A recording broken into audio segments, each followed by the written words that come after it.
और उधर दूसरी तरफ हिमाचल प्रदेश के मुख्यमंत्री सुखविंदर सिंह सुक्खू ने एक बार फिर से इलेक्ट्रॉनिक वोटिंग मशीन यानी कि ईवीएम को लेकर सवाल खड़े किए हैं। उन्होंने 2014 के लोकसभा चुनाव का उदाहरण पेश करते हुए कहा कि इन चुनावों में कांग्रेस को मात्र 20% ही वोट हासिल हुए थे, जिससे ईवीएम पर शंका उत्पन्न होती है।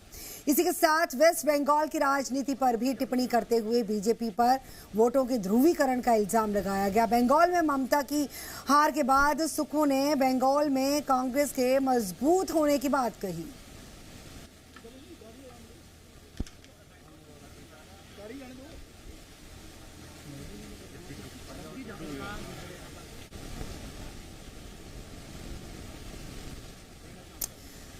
तो फिलहाल टीवी स्क्रीन पर आप देख सकते हैं सीएम सुक्खू हैं और एक खास मौके पर पहुंचे और इसी दौरान बीजेपी पर निशाना साधा। ईवीएम को लेकर उन्होंने सवालिया निशान खड़े किए। हालांकि उन्होंने एक बात जरूर कही कि हालांकि कांग्रेस का जो हार हुआ वेस्ट बंगाल में, उसको लेकर बीजेपी की तरफ से जो है अपनी जीत का जश्न जरूर मनाया गया। कांग्रेस की हालत पर टिप्पणियां भी सामने आई हैं, लेकिन सीएम सुक्खू ने कहा कि अब कांग्रेस वेस्ट बंगाल में और ज्यादा मजबूत होगी।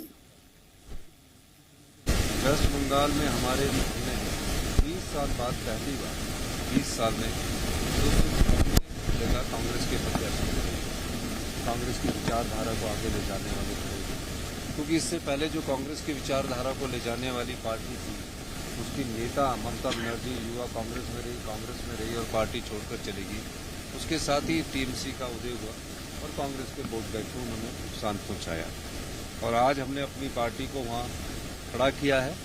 भविष्य में वहाँ हम निश्चित तौर पर एक अपनी विचारधारा को आगे लेकर जाएंगे और वहाँ हम अपनी एक रणनीति के तहत आने वाले 5 से 7 सालों में वो अपनी एक रणनीति बनाएंगे। क्योंकि बीजेपी ने वेस्ट बंगाल में पोलराइजेशन किया और पोलराइजेशन करके उस राजनीतिक लाभ के लिए उन्होंने अपना फायदा देखा। 15 साल की एंटी इनकम्बेंसी का भी उन्होंने फायदा किया। बीजेपी फायदा उठाया, इस समय उन्होंने मौके का फायदा उठाया कि एंटी इनकम्बेंसी थी। आने वाले समय में बीजेपी से वहाँ कांग्रेस का मुकाबला होगा और कांग्रेस वहाँ कम रहेगा।